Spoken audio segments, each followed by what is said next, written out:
ধানের ফসলে দুইটি সবচেয়ে বড় শত্রু গন্ধি বাঘ এবং হলুদি রোগ। সময়মতো এগুলো কন্ট্রোল না করলে পুরো ফসল নষ্ট হয়ে যেতে পারে। ধানে গন্ধি কীট একটি প্রধান ক্ষতিকারক কীট, যা শীষে দুধ ভরার সময় অর্থাৎ দুধিয়া অবস্থায় আক্রমণ করে। এই কীট দানার রস চুষে নিয়ে সেগুলোকে ফাঁপা করে দেয়, যার ফলে দানার রং বাদামি বা কালো হয়ে যায় এবং উৎপাদনে বড় ধরনের ঘাটতি হয়। এটিকে কন্ট্রোল করার জন্য বেরিসন এর ওকিল 250 মোল পার একর বা টিএমটি 100 জোম পার একর বা টাইগার নেস্ট 100 মোল পার একরের ডোজ দিয়ে স্প্রে করু।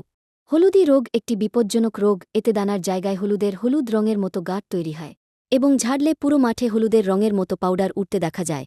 ধীরে ধীরে এগুলো কালো হয়ে যায় এবং দানা পুরোপুরি নষ্ট হয়ে যায়। সময়মতো কন্ট্রোল না করলে 80% পর্যন্ত উৎপাদন শেষ হয়ে যেতে পারে। এটিকে কন্ট্রোল করার জন্য বেরিসন এর ডাবল ট্র্যাপ 200 মোল পার একর এর ডোজ দিয়ে স্প্রে করুন।